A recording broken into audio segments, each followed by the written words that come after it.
Audio Jungle.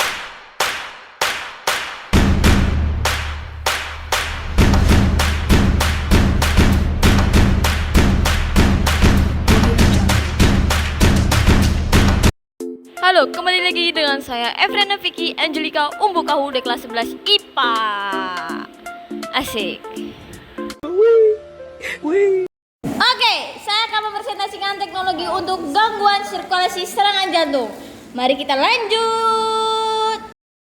Penyakit jantung terjadi karena adanya kolesterol darah yang menumpuk pada dinding pembuluh darah arteri di jantung. Peristiwa ini disebut dengan ateriosklerosis.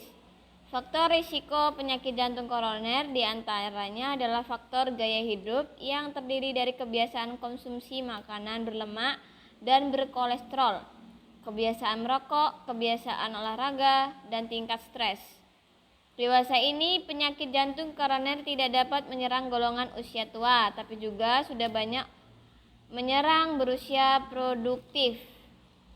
Di mana sekarang memperhatikan kesehatan organ tubuh adalah hal yang sangat penting, terutama serangan jantung yang sering terjadi kepada siapapun, baik balita maupun dewasa. Adapun jenis dari serangan jantung tersebut yakni coronary artery spasms.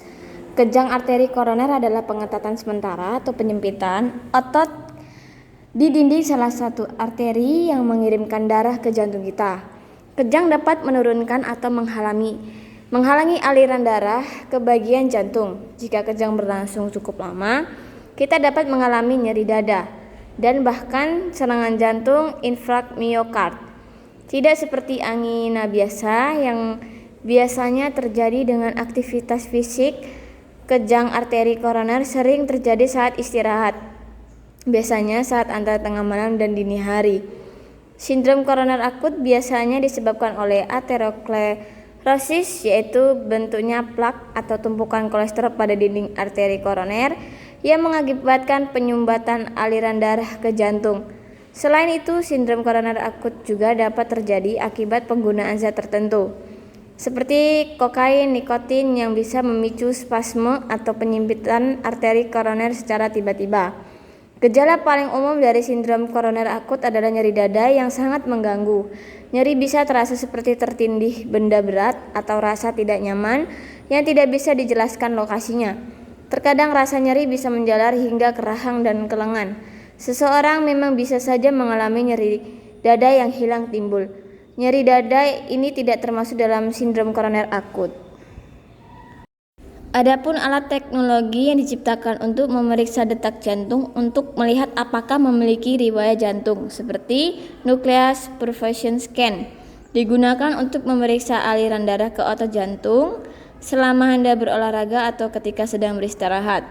Selama prosedur, senyawa radioaktif disebut tracer atau pelacak disuntikkan ke dalam vena di lengan Anda.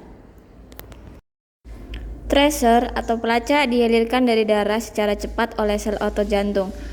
Adapun penemu alat radioaktif scanning yakni ilmuwan Prancis bernama Henry Becquerel pada tahun 1896 menyatakan bahwa dari material alam telah ditemukan sinar radioaktif yang sama dengan sinar X. Penemuan ini kemudian diikuti oleh Pierre dan Marie Curie yang menemukan radium Ra dan polonium Po. Saat ini alat tersebut banyak digunakan di dunia medis. Tahap-tahap analisis yang digunakan dalam penelitian ini adalah analisis univariat untuk menggambarkan subjek penelitian, analisis bervariat atau mengetahui besar risiko serangan jantung terhadap kasus secara sendiri-sendiri, dan analisis multivariat untuk mengetahui paparan secara bersama-sama beberapa faktor risiko yang berpengaruh kejadian serangan jantung pada usia 45 tahun. Kembali dengan saya, Angelika Umbukahu. Ini adalah presentasi saya. Sekian dari saya ucapkan terima kasih kepada penonton. Terima kasih, bye-bye.